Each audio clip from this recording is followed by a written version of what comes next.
Hi ಎಲ್ಲರಿಗೂ ನಮಸ್ಕಾರ. Welcome back to my YouTube blog. ಏನು ಸ್ಪೆಷಲ್ ಡೇ ಇವತ್ತು ಅನ್ನೋದು ಆಲ್ರೆಡಿ ನಿಮಗೆ ಗೊತ್ತಾಗಿರುತ್ತೆ, ತಮ್ಬ್ನೈಲಲ್ಲಿ ನೋಡಿರ್ತೀರ. ನೋಡಿ, ಇದು ನಮ್ಮ ಮನೆಯವರು ನನಗೆ ಒಂದು ಕಸ್ಟಮೈಸ್ ಮಾಡಿಸಿದ್ದು, ಬಟ್ ಗೋಲ್ಡಲ್ಲ, ಹೀಗೆ ಒಂದು ಫೇಸ್ಬುಕ್ ಪೇಜ್ನಲ್ಲಿ ಈ ಥರದ್ದೊಂದು ಡಾಲನ್ನು ನಾವು ಮಾಡಿಸ್ಕೊಂಡಿದ್ವಿ. ಅದರೊಳಗೆ ನೇಮ್ ಇದೆ, ಸುವರ್ಣ ಆ್ಯಂಡ್ ಶಿವಕುಮಾರ್ ಅಂತ. ಇವತ್ತು ನಮ್ಮ ವೆಡ್ಡಿಂಗ್ ಆ್ಯನಿವರ್ಸರಿ, 11ನೇ ವರ್ಷದ ವೆಡ್ಡಿಂಗ್ ಆ್ಯನಿವರ್ಸರಿಗೆ ನಾನು ನನ್ನ ವೆಡ್ಡಿಂಗ್ ಆ್ಯನಿವರ್ಸರಿನ ಮರ್ತಿದ್ದೀನಿ. ಆ್ಯಕ್ಚುಲಿ ಮರ್ತಿದ್ದೆ, ಯಾಕಂದರೆ ಹೇಳ್ತಾರಲ್ವಾ, ಸೈಕಾಲಜಿ ಪ್ರಕಾರನೇ ಹೇಳ್ತಾರೆ, ಒಂದು ಪೋಸ್ಟ್ಮಾರ್ಟಮ್ ಸ್ಟೇಜ್, ಈ ಒಂದು ಬಾಣಂತನದಲ್ಲಿ ಒಂದಷ್ಟು ಮರವು ಸ್ಟಾರ್ಟ್ ಆಗುತ್ತೆ ಅಂತ ಹೇಳ್ಬಿಟ್ಟು ಸೈಂಟಿಫಿಕ್ ರೀಸನ್ನೇ ಇದೆ ಅದಕ್ಕೆ. 2 ಮಿನಿಟ್ಸ್ ಮೇಕಪ್ಪು, 2 ಮಿನಿಟ್ಸ್ ಹೇರ್ ಸ್ಟೈಲಲ್ಲಿ ಜಸ್ಟ್ ವಿತಿನ್ 5 ಮಿನಿಟ್ಸಲ್ಲಿ ರೆಡಿ ಆಗಿರೋದು ಹೇಗಿದೆ ಅಂತ ಹೇಳಿ. ಸ್ಲೀಪ್ ಸರಿಯಾಗಲ್ಲ, ರಾತ್ರಿ ಎಲ್ಲ ಮಗು ಎದ್ದೇಳ್ತಾ ಇರುತ್ತೆ, ಆ ಒಂದು ಸ್ಟ್ರೆಸ್ಸು, ಫಿಸಿಕಲಿ ಮೆಂಟಲಿ ಚೇಂಜಸ್ ಆಗ್ತಾ ಇರುತ್ತೆ ಜಾಸ್ತಿ.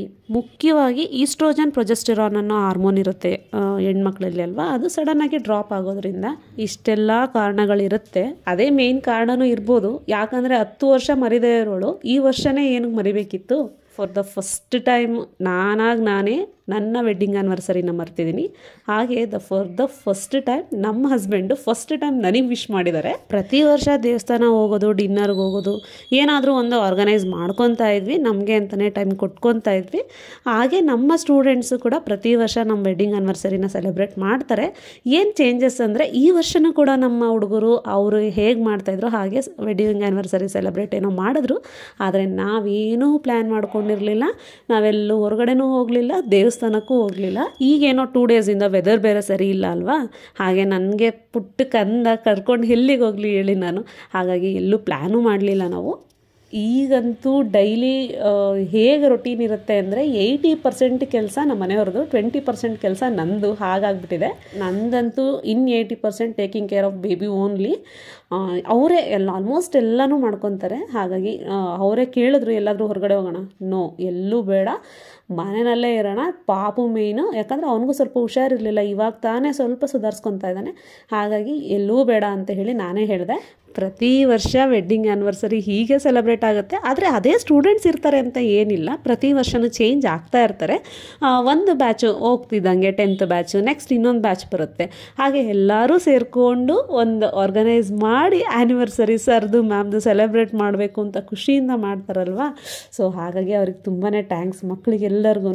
ಹಾಗೆ ನೀವು ಹಿಂದೆ ನೋಡ್ಬೋದು, ಬ್ಯಾಕ್ಗ್ರೌಂಡಲ್ಲಿ ನಮ್ಮದು ಫೋಟೋ ಇದೆ, ಅದು ಲಾಸ್ಟ್ ಇಯರ್ ವೆಡ್ಡಿಂಗ್ ಆ್ಯನಿವರ್ಸರಿ ನಮ್ಮ ಮಕ್ಕಳು ನಮಗೆ ಫ್ರೇಮ್ ಆಗಿ ಕೊಟ್ಟಿದ್ದು. ಇದೆಲ್ಲ ನಾವೇ ಎಲ್ಲಿ ಮಾಡಿಸ್ಕೊಳ್ತೀವಿ ಹೇಳಿ, ಆ ಥರ ಕೊಟ್ಟಿದ್ದು ಎಷ್ಟು ಮೆಮೊರಿಯಾಗಿ ಉಳಿಯುತ್ತಲ್ವ. ನಾನು ಯಾವಾಗಲೂ ಹೇಳ್ತಾ ಇರ್ತೀನಿ, ನಾವು ಎಂಜಾಯ್ ಮಾಡ್ತೀವಿ ಅನ್ನೋದಕ್ಕಿಂತ ಈ ಥರದ್ದೆಲ್ಲ ಅವ್ರು ಮಾಡಿ, ಅವ್ರು ನೋಡಿ ನೀವು ಮುಖದಲ್ಲಿ ಎಷ್ಟು ನಗು, ಮಕ್ಕಳ ಮುಖದಲ್ಲಿ ಆ ನಿಷ್ಕಲ್ಮಶವಾದ ಪ್ರೀತಿ, ಇದಕ್ಕೆಲ್ಲ ನಾವು ಏನು ಬೆಲೆ ಕಟ್ಟೋಕ್ಕೂ ಆಗಲ್ಲ ಬಿಡಿ. ಅಷ್ಟು ತುಂಬ ಪ್ರೀತಿಯಿಂದ ಮಾಡ್ತಾರೆ ನೋಡಿ, ಎಷ್ಟು ಎಂಜಾಯ್ ಮಾಡ್ತಾ ಇದ್ದಾರೆ. ನಮ್ಮ ವೆಡ್ಡಿಂಗ್ ಆ್ಯನಿವರ್ಸರಿ ಆಗಲಿ, ನಮ್ಮ ಮಗಳು ಬರ್ತ್ಡೇ ಆಗಲಿ, ಹಬ್ಬ ಹರಿದಿನ, ಯಾವುದಾದ್ರೂ ಚಿಕ್ಕ ಪುಟ್ಟ ಫಂಕ್ಷನ್ಸ್ ಮನೇಲಾದರೂ ಕೂಡ ನಮಗೆ ಮಕ್ಕಳೇ ಎಲ್ಲ ಆಗಿರ್ತಾರೆ. ಚಿಲ್ಡ್ರನ್ಸ್ ಡೇ, ಟೀಚರ್ಸ್ ಡೇ, ಈ ಥರದ್ದು ಏನು ಎಜುಕೇಷ್ನಲ್ ಆ್ಯಕ್ಟಿವಿಟೀಸ್ ಅಂತ ಬರುತ್ತೆ, ಆ ಥರದ್ದು ರೆಗ್ಯುಲರಾಗಿ ಇದ್ದೇ ಇರುತ್ತೆ ಟ್ಯೂಷನಲ್ಲಿ. ಆದರೆ ಈ ಬರ್ತ್ಡೇ ಫಂಕ್ಷನ್ಸು, ವೆಡ್ಡಿಂಗ್ ಆ್ಯನಿವರ್ಸರಿ, ಹಾಗೆ ಹಬ್ಬ ಹರಿದಿನಗಳು, ಚಿಕ್ಕ ಪುಟ್ಟ ಫಂಕ್ಷನ್ಸ್ಗಳು, ಅದೆಲ್ಲ ನಮಗೆ ಮಕ್ಕಳು ಕೂಡ ನಮ್ಮ ಜೊತೆ ಇದ್ರೇ ನಮಗೆ ಸಮಾಧಾನ. ಸರ್ ಅಂತೂ ಒಂದು ಫಂಕ್ಷನ್ನಲ್ಲೂ ಮಕ್ಕಳಿಗೆ ಊಟ ಹಾಕದೆ ಕಳಿಸಿದ್ದು ಮಾತೇ ಇಲ್ಲ. ಆದರೆ ಈ ವರ್ಷ ಅವರಿಗೂ ಸ್ವಲ್ಪ ಹುಷಾರಿಲ್ಲ, ಹಾಗಾಗಿ ಪೋಸ್ಟ್ಪೋನ್ ಮಾಡಿದ್ದಾರೆ ಅಷ್ಟೇ. ಇವತ್ತಿನ ದಿನ ಊಟ ಇರಲಿಲ್ಲ, ಆದರೆ ಈ ವಾರನೇ ಅದರದ್ದು ಒಂದು ಆರ್ಗನೈಸ್ ಮಾಡಬೇಕು ಅನ್ನೋ ಪ್ಲ್ಯಾನ್ ಅಂತೂ ಇದೆ. ಈ ಮಕ್ಕಳು ತೋರಿಸೋ ಪ್ರೀತಿ ಮುಂದೆ ಅದೆಲ್ಲ ಕಡಿಮೆನೇ ಅಲ್ವಾ. ಮದುವೆ ಆದ ಬಿಗಿನಿಂಗ್ನಲ್ಲಿ ಒಂದಷ್ಟು ಎಕ್ಸ್ಪೆಕ್ಟೇಷನ್ಸ್ ಎಲ್ಲ ಇರ್ತಿತ್ತು, ಎಲ್ಲರಿಗೂ ಇದ್ದ ಹಾಗೆ ಕಾಮನ್ ಆಗಿ ನನಗೂ ಕೂಡ ಇರ್ತಿತ್ತು. ಆದರೆ ದಿನ ಕಳೀತಾ ಅಂಡರ್ಸ್ಟ್ಯಾಂಡಿಂಗ್ ಅನ್ನೋದು ಜಾಸ್ತಿ ಆಗ್ಬೋದು. ಇವಾಗ ಅಂಡರ್ಸ್ಟ್ಯಾಂಡಿಂಗ್ ಜಾಸ್ತಿನೇ ಬಂದಿರ್ಬೋದು, ಜೊತೆಗೆ ಜವಾಬ್ದಾರಿನೂ ಕೂಡ ಅಷ್ಟೇ ಜಾಸ್ತಿ ಆಗಿರುತ್ತೆ. ಕಷ್ಟ ಸುಖಗಳನ್ನು ಒಟ್ಟೊಟ್ಟಿಗೆ ಫೇಸ್ ಮಾಡಿದಾಗ ಇಬ್ಬರಲ್ಲೂ ಅಷ್ಟೇ ಹೊಂದಾಣಿಕೆ, ಪ್ರೀತಿ ಜಾಸ್ತಿ ಆಗಿರುತ್ತೆ.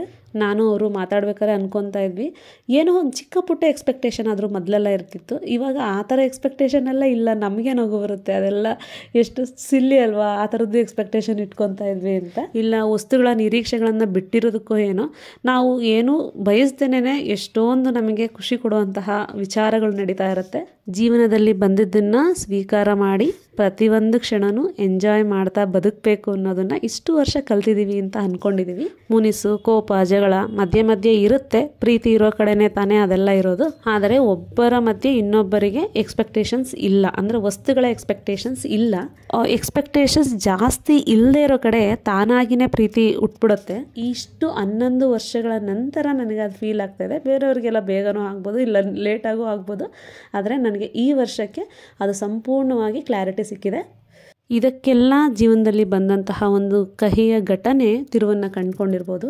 ಈ ಒಂದು ಬ್ಯೂಟಿಫುಲ್ ಮೂಮೆಂಟಲ್ಲಿ ನನಗೆ ಅದನ್ನು ನೆನಪು ಮಾಡ್ಕೊಳ್ಳೋದಕ್ಕೆ ಕೂಡ ಇಷ್ಟ ಇಲ್ಲ. ಆದರೆ ಆ ಘಟನೆ ನಮ್ಮ ಜೀವನದಲ್ಲಿ ಬಂದಿಲ್ಲ ಅಂದಿದ್ರೆ ನಾವು ಒಬ್ಬರಿಗೊಬ್ಬರು ಇಷ್ಟು ಹಚ್ಕೊಂಡಿರೋದು ನಮಗೆ ಗೊತ್ತಾಗ್ತಿರ್ಲಿಲ್ಲ. ಹಾಗಾಗಿ ಇದು ಪರಿಪೂರ್ಣವಾದಂತಹ ಪ್ರೀತಿಯ ವರ್ಷ, 11ನೇ ವರ್ಷದ ವಾರ್ಷಿಕೋತ್ಸವ ಆಗಿರುತ್ತೆ ಅಂತ ಹೇಳೋದಕ್ಕೆ ಇಷ್ಟಪಡ್ತೀನಿ. ಹೇಳಬೇಕು ಅಂದರೆ ಎಲ್ಲರೂ ನನ್ನನ್ನು ಪರೀಕ್ಷೆನೇ ಮಾಡಿದ್ರು. ನಾನು ಮಧ್ಯಾಹ್ನ 3 ಗಂಟೆವರೆಗೂ ಇವತ್ತು ನಂದು ವೆಡ್ಡಿಂಗ್ ಆ್ಯನಿವರ್ಸರಿ ಅಂತ ನೆನಪೇ ಮಾಡ್ಕೊಂಡಿಲ್ಲ ಗೊತ್ತಾ. 11ನೇ ವರ್ಷದ ವೆಡ್ಡಿಂಗ್ ಆ್ಯನಿವರ್ಸರಿನ ಮರ್ತಿದ್ದೀನಿ ಅನ್ನೋದಂತೂ ಪ್ರೂವ್ ಆಯಿತು. ಕಾರಣ ಮದರ್ ಬ್ರೈನ್, ಅಂದರೆ ಪೋಸ್ಟ್ ಮಾರ್ಟಮ್ ಮೆಮೊರಿ ಲಾಸ್, ಬಾಣಂತಿಯರಿಗೆ ಬರುವಂತಹ ಸಹಜವಾದಂತಹ ಮರವಿನ ಕಾಯಿಲೆ. ಇದೊಂದೇ ವಿಷಯ ಅಂತ ಅಲ್ಲ, ಕೆಲವು ಸರಿ ಸ್ಟವ್ ಮೇಲೆ ನೀರಿಟ್ಟಿರೋದು ಕೂಡ ಮರ್ತಿರೋದುಂಟು, ಊಟ ಮಾಡೋದು ಮರ್ತಿರೋದುಂಟು. ಏನು ಮರೆತರೂ ಮಗು ವಿಚಾರದಲ್ಲಿ ಮಾತ್ರ ಏನೂ ಕೂಡ ಮರಿತಾ ಇಲ್ಲ. ಅದು ಮಾತ್ರ ಕರೆಕ್ಟಾಗಿ ಮಾಡ್ತಾಯಿದ್ದೀನಿ. ಅಂದರೆ ಫುಲ್ ಆಫ್ ಕಾನ್ಸಂಟ್ರೇಷನ್ನು ಪಾಪು ಮೇಲೆ ಮಾತ್ರ ಇದೆ ಅಂತ ಪ್ರೂವ್ ಆಗಿದೆ. ಇಷ್ಟೆಲ್ಲ ಆರ್ಗನೈಸ್ ಮಾಡಿರೋಂತಹ ನಮ್ಮ ಟ್ಯೂಷನ್ ಮಕ್ಕಳಿಗೆ ಬಿಗ್ ಥ್ಯಾಂಕ್ಸ್. ನಿಮಗೂ ನಮ್ಮ ಕಡೆಯಿಂದ ಒಂದು ಪಾರ್ಟಿ ಕಾಯ್ತಾ ಇದೆ. ಎಲ್ಲರೂ ಎಂಜಾಯ್ ಮಾಡಿ ಅವತ್ತು ಕೂಡ. ಹಾಗೆ ಇನ್ನೂ ಯಾರೆಲ್ಲ ನನ್ನ ಚಾನಲ್ನ ಸಬ್ಸ್ಕ್ರೈಬ್ ಮಾಡದೆ ನೋಡ್ತಾ ಇದ್ದೀರಾ, ದಯವಿಟ್ಟು ಸಬ್ಸ್ಕ್ರೈಬ್ ಮಾಡ್ಕೊಳ್ಳಿ, ಸಪೋರ್ಟ್ ಮಾಡಿ ಅಂತ ಕೇಳ್ಕೊತಾ ಇವತ್ತಿನ ಲಾಗ್ನ ಇಲ್ಲಿಗೆ ಎಂಡ್ ಮಾಡ್ತಾ ಇದ್ದೀನಿ. ಹಾಗೆ ಇವತ್ತಿನ ಸ್ಪೆಷಲ್ಲು ಮಶ್ರೂಮ್ ಬಿರಿಯಾನಿ ಡಿನ್ನರ್ಗಾಗಿತ್ತು. ಅದು ಕೂಡ ನಮ್ಮ ಮನೆಯವರೇ ಪ್ರಿಪೇರ್ ಮಾಡಿದ್ದು, ತುಂಬ ಟೇಸ್ಟಿಯಾಗಿತ್ತು. ವಿಡಿಯೋನ ಕೊನೆವರೆಗೂ ನೋಡಿದ್ದಕ್ಕೆ ತುಂಬ ಧನ್ಯವಾದಗಳು. ಹಾಗೆ ವಿಡಿಯೋ ಹೇಗಿತ್ತು ಅಂತ ಹೇಳಿ ಕಮೆಂಟ್ ಮಾಡಿ. ಚೆನ್ನಾಗಿದ್ದರೆ ಲೈಕ್ ಮಾಡಿ. ಮುಂದಿನ ವಿಡಿಯೋದಲ್ಲಿ ಸಿಗ್ತೀನಿ. ಬಾಯ್ ಬಾಯ್.